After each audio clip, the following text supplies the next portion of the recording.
नमस्कार, झारखंड समाचार में आप सबों का स्वागत है। आइए जानते हैं आज की ताजा मुख्य खबरों को।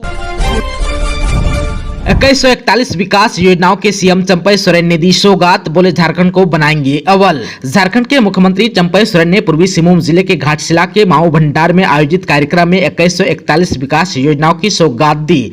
20,484 लाभुकों के बीच करीब 71 करोड़ 63 लाख रुपए की परिसंपत्तियों का वितरण किया। उन्होंने कहा कि आप सभी के सहयोग और भागीदारी से राज्य की तस्वीर और तकदीर बदलेंगे। अव्वल राज्य बनाना हमारी प्राथमिकता है। सीएम चंपई सोरेन ने कहा कि झारखंड को संवारना है, इस राज्य को नई दिशा देना है, समाज के अंतिम पंक्ति के व्यक्ति को आगे बढ़ाना है। इसी प्रतिबद्धता के साथ हमारी सरकार हर मोर्चे पर काम कर रही है।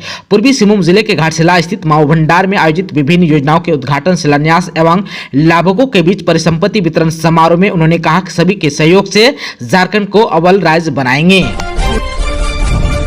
आदिवासियों को सरना कोड देना नहीं चाहती केंद्र की भाजपा सरकार, चंपई सोरेन ने कहा।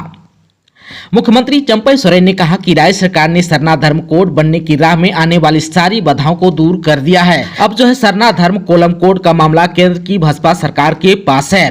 केंद्र सरकार आदिवासियों को उनका संवैधानिक पहचान देने में आनाकानी कर रही है। साजिश के तहत सरना कोलम कोड के मामला को लटका कर रखी है, लेकिन हम हर हाल में सरना कोलम कोड को लेकर ही रहेंगे। पूरे देश के आदिवासी अपनी स्वशासन व्यवस्था को मजबूत करें और एकजुटता के साथ आंदोलन में साथ दें, ताकि केंद्र सरकार आदिवासियों को उनका सरना धर्म कोड देने के लिए बाध्य हो जाए। उक्त बातें रविवार को मुख्यमंत्री चंपई सोरेन ने घाटशिला पावड़ा में मांझी परगना महल के 14वें महासम्मेलन के समापन समारोह में कही। वे इस महासम्मेलन में बतौर मुख्य अतिथि पहुंचे थे। मुख्यमंत्री ने कहा कि आदिवासी हितों का सरकार पूरा ख्याल रखेगी। सरना धर्म कोड के लिए सरकार प्रयास जारी रखेगी। मांझी परगना महल के सम्मेलन में सीएम ने भरोसा दिलाया कि उनकी जो मांगे हैं उस पर पहले से ही काम प्रारंभ कर दिया गया है। सरना कोड समेत आदिवासियों की अन्य कई मामलों में भाजपा का रवैया नकारात्मक है। भाजपा नहीं चाहती कि आदिवासियों को उनकी पहचान मिले। राज्य में भाजपा सरकार सर्वाधिक दिनों तक राज्य सत्ता में काबिज रहा, लेकिन यहाँ के लोगों के हितों में काम करने की बजाय केवल राज्य की खनिज संपदा को लूटने का काम किया।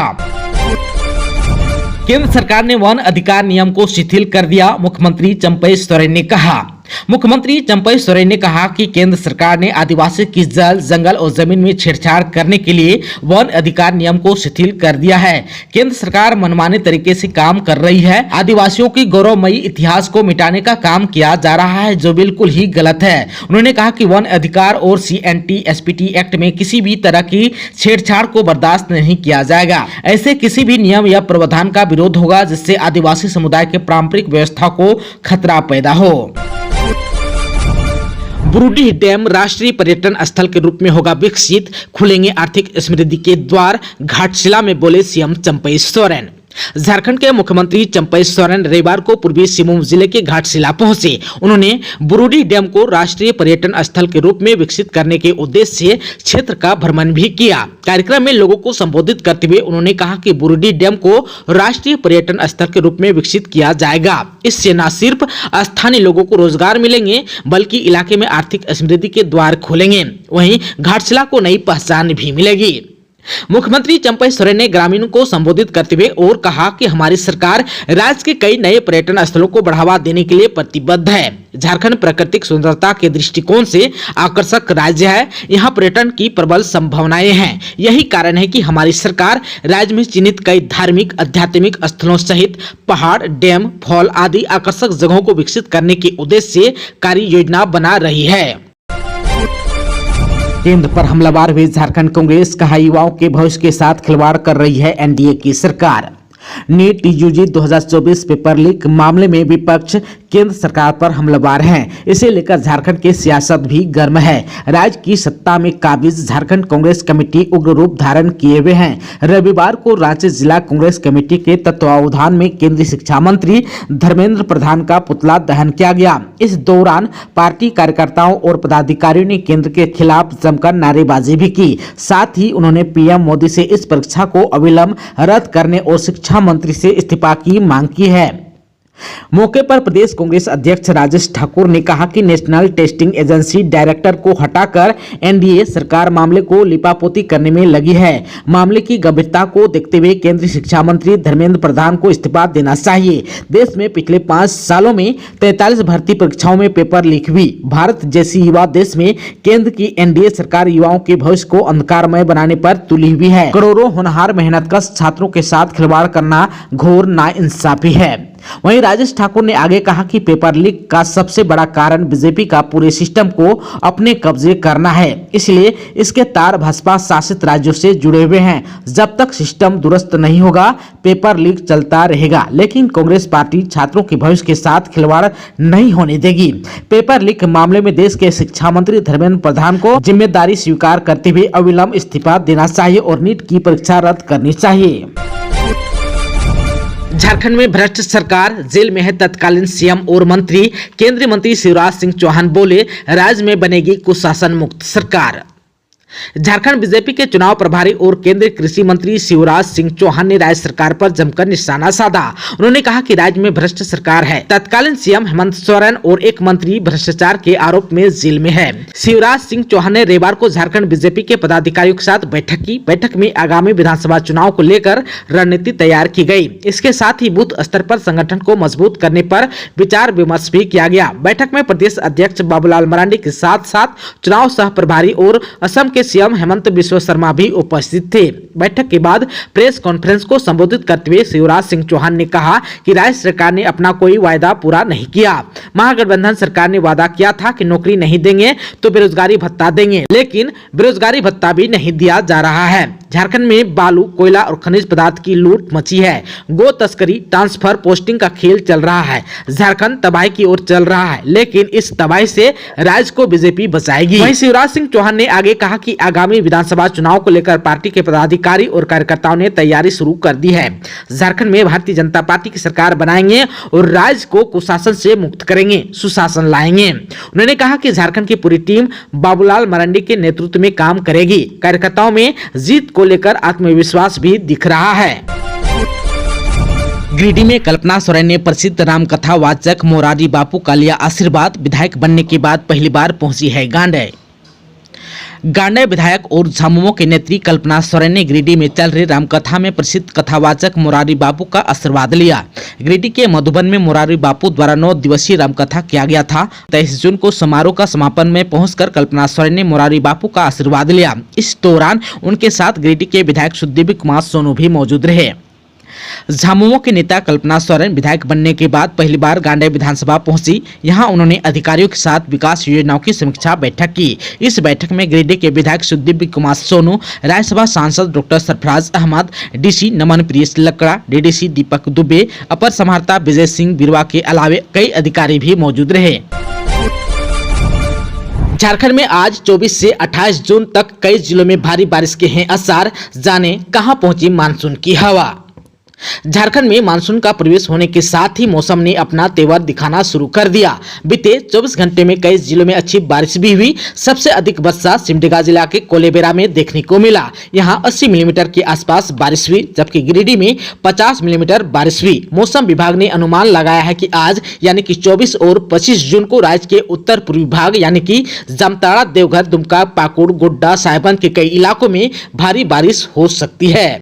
वहीं रांची स्थित मौसम विज्ञान केंद्र के मुताबिक 26 जून को भी संथाल परगना के कई जिलों के अलावा सरायकेला, खरसवां, पूर्वी सिंहभूम और रांची के आसपास के इलाकों में भारी बारिश देखने को मिल सकती है। जबकि 27 और 28 को रांची, गिरिडीह, धनबाद, बोकारो, धनबाद और हजारीबाग के साथ कोडरमा में भी भारी वर्षा होने की संभावना जताई गई है। इसे लेकर येलो अलर्ट भी जारी कर दिया है। इस दौरान कहीं कहीं पर गर्जन और तेज हवाओं की गति 30 से 40 किलोमीटर प्रति घंटे की रफ्तार से चलेगी। इसे लेकर येलो अलर्ट जारी कर दिया गया है। वहीं अगर हम राजधानी रांची के मौसम को देखें तो 24 यानी कि आज और 25 जून को कई इलाकों में हल्के से मध्यम दर्जे की बारिश हो सकती है। इस दौरान अधिकतम तापमान जो है 33 डिग्री और न्यूनतम तापमान 24 डिग्री सेल्सियस देखने को मिल सकता है। वहीं बादल छाए रह सकते हैं। वहीं मौसम विभाग ने कहा है कि अरब सागर से आने वाले मानसून की हवा कोल्हान के करीब पहुंच गई है। अगले 2-3 दिनों में इसका असर दिख सकता है। लगातार हो रही बारिश के कारण गर्मी से परेशान लोगों को राहत मिल रही है।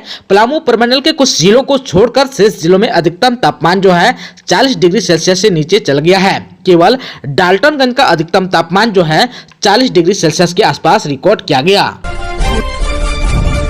गिरिडीह में साइबर अपराधियों के खिलाफ बड़ी सफलता, 3 ठग हुआ गिरफ्तार। गिरिडीह पुलिस को साइबर अपराधियों के खिलाफ बड़ी सफलता मिली। फर्जी बैंक का लिंक भेजकर लोगों से ठगी करने वाले 3 साइबर ठगों को गिरफ्तार कर लिया गया। गिरफ्तार अभियुक्तों में देवघर के मधुपुर थाना क्षेत्र का रहने वाला मोहम्मद जमीर अंसारी, देवघर जिला के ही मोरगा मुंडा थाना क्षेत्र का बॉबी गुप्ता और गिरिडीह जिले के गांडे थाना क्षेत्र का उदय मंडल शामिल है। इन तीनों के पास से पुलिस को 6 मोबाइल फोन, 6 सिम कार्ड और 2 बाइक बरामद हुआ है। इस मामले की जानकारी गिरिडीह के एसपी दीपक कुमार शर्मा ने रविवार को प्रेस वार्ता में दी। झारखंड के जमशेदपुर जिले में मेडिसिन, स्त्री रोग, नेत्र और चर्म रोग विशेषज्ञ की होगी बहाली। जमशेदपुर जिले में डॉक्टरों की कमी को दूर करने के लिए civil surgeon doctor Jujhar Manjhi द्वारा बहाली निकाली गई है। विभाग के द्वारा मेडिसिन, स्त्री रोग, नेत्र और चर्म रोग विशेषज्ञ की बहाली निकाली गई है। उन सभी का चयन वॉक इन इंटरव्यू के माध्यम से होगा। चयनित डॉक्टरों को जिले में चल रहे पॉली क्लिनिक में लगाया जाएगा। इन सभी डॉक्टरों का 1 जुलाई को दोपहर 2 बजे सिविल सर्जन कार्यालय सभागार में इंटरव्यू होगा। इनकी अधिकतम उम्र 70 साल तक होनी चाहिए। इसके लिए विभाग द्वारा 3500 प्रतिदिन के हिसाब से मानदेय दिया जाएगा। Civil surgeon doctor Jujhar Manjhi ने बताया कि जिले में डॉक्टरों की कमी को दूर करने के लिए लगातार बहाली निकाली जा रही है। नीट पेपर लीक के तार हजारीबाग और रांची से जुड़े बिहार की ईओयू टीम ने जुटाई जानकारियां। नीट यूजी यानी कि national eligibility cum entrance test 2024 paper leak के तार झारखंड से जुड़ गए हैं। इस कड़ी में बिहार पुलिस की ईओयू टीम ने हजारीबाग में 21 जून को पड़ताल की। इसके बाद रांची पहुंचकर टीम मामले की जांच में जुटी है। नीट का पेपर प्रिंटिंग प्रेस से रांची के सदर थाना क्षेत्र स्थित ब्लू डार्ट कुरियर आया था, फिर यहां से हजारीबाग स्थित कुरियर सेंटर पर गया। इसके बाद वहां से पेपर डंप बनाया गया और हजारीबाग स्थित एसबीआई बैंक की शाखा में ले जाया गया था। टीम को शक है कि इसी दौरान कहीं पेपर लीक किया गया है। बैंक से परीक्षा के दिन ऑब्जर्वर बनाए गए विनोबा भावे विश्वविद्यालय के 5 शिक्षक 5 परीक्षा केंद्रों, DAV school, Holi cross school, OSC school, संत जेवियर स्कूल और विवेकानंद सेंट्रल स्कूल पर नीट का पेपर समय पर ले गए थे। एओयू की टीम उस कुरियर सेंटर पर गई जहां से पेपर आया था। इसके बाद 5 परीक्षा केंद्र और एसबीआई की शाखा जाकर मामले की जानकारी ली। टीम को बैंक से ऑब्जर्वर द्वारा सभी परीक्षा केंद्रों में समय से पेपर ले जाने की जानकारी मिली। इसके बाद टीम ने परीक्षा केंद्रों में सीसीटीवी कैमरे, ऑब्जर्वर के समक्ष पेपर खोलने और परीक्षा संचालन की भी जानकारी ली। घंटों जांच पड़ताल के बाद कुरियर संस्थान की विस्तृत जानकारी के लिए टीम रांची पहुंच गई है।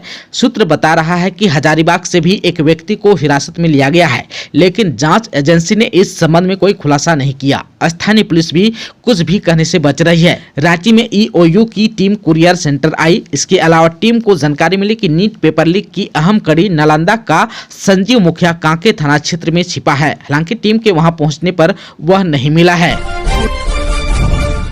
लोहरदगा में हाथियों के झुंड को खदेड़ने के दौरान कुआं में गिरा छात्र, डूबने से हुई मौत। लोहरदगा के कुडू प्रखंड में स्थित इटरा गांव में हाथियों का झुंड ने शनिवार रात जमकर उत्पात मचाया, जिसे खदेड़ने के क्रम में गांव के एक स्कूली छात्र उमेश उरांव कुआं में गिर गया, जिससे उसकी मौत हो गई। इसके बाद ग्रामीणों ने इसकी सूचना पुलिस को दी। पुलिस ने शव को अपने कब्जे में लेकर पोस्टमार्टम के लिए भेज दिया। पुलिस की टीम फिलहाल मामले की जाँच कर रही है। कोडरमा में होटल मैनेजर और स्टाफ हत्याकांड के 5 आरोपी हुआ गिरफ्तार, पिस्टल भी बरामद। कोडरमा में स्थित होटल शांति मोटल के मैनेजर और स्टाफ हत्याकांड मामले में पुलिस को बड़ी सफलता मिली। पुलिस ने त्वरित कार्रवाई करते हुए देर रात वारदात में शामिल 5 लोगों को गिरफ्तार कर लिया। उनके पास से पुलिस को घटना में प्रयुक्त पिस्टल बरामद हुआ है। फिलहाल सभी से पूछताछ जारी है। अब तक मिली जानकारी के अनुसार बागीटाण के होटल शांति मोटेल में वारदात को अंजाम देने के बाद वे जंगल की ओर फरार हो गए थे। उसने अपनी कार को कोडरमा घाटी में छोड़कर काले रंग की बोलेरो में सवार होकर बिहार भागने की तैयारी कर रहे थे, लेकिन उससे पहले कि वे राज्य की सीमा पार करते उससे पहले ही पुलिस को इसकी सूचना मिल चुकी थी। इसके बाद उन्होंने कार्रवाई तेज करते हुए 5 आरोपी को धर दबोचा। आप सबको बता दूं कि कोडरमा के बागीटान में स्थित होटल यानी कि शांति मेटल में शनिवार शाम को 5 लोग कार में सवार होकर खाना खाने पहुंचे। इस दौरान सभी ने जमकर शराब का सेवन किया। इसके बाद जब पैसे देने की बारी आई तो होटल मैनेजर और स्टाफ से किसी बात को लेकर विवाद हो गया। थोड़ी देर बहस करने के बाद वे वहां से चले गए। फिर रात्रि 8:30 बजे वे उसी कार से आए और मैनेजर और स्टाफ की गोली मारकर हत्या कर दी। घटना के बाद लोगों की भीड़ उमड़ पड़ी थी। जुगसुलाई में युवक को घर के पास सिर में मारी गोली, पुलिस ने 2 को उठाया। जमशेदपुर के जुगसलाई थाना अंतर्गत बलदेव बस्ती निवासी करण सिंह, जिनका उम्र 19 को अपराधियों ने आज रविवार को 23 जून को सुबह सुबह गोली मार दी। गोली करण के सिर में लगी। करण को टाटा मेन हॉस्पिटल यानी कि TMS के ICU में भर्ती कराया गया है। करण की हालत गंभीर बताई जा रही है। गोली मारने के बाद अपराधियों ने उसे TMS पहुंचाया और वहां से फरार हो गए। घटना के संबंध में बताया गया है कि बलदेव बस्ती स्थित अपने घर के बाहर बलदेव पानी भर रहा था। इसी दौरान छायानगर के 2 युवक बाइक से आए और उससे कहा कि बलदेव बस्ती के ही प्रहलाद के घर चलना है। प्रहलाद के घर जाने के बाद किसी पुराने विवाद की वजह से युवकों के बीच मारपीट शुरू हो गई। इसी दौरान एक युवक ने हथियार निकालकर करण के सिर में गोली मार दी। सूचना है कि घटना के बाद गोली मारने वाले युवक ने ही करण को इलाज के लिए जमशेदपुर के TMS अस्पताल ले गए। फिर सभी वहां से फरार हो गए। इधर जो है सुबह सुबह हुई फायरिंग की सूचना मिलने पर जुगसलाई थाने की पुलिस भी मौके पर पहुंची और मामले की छानबीन में जुट गई है।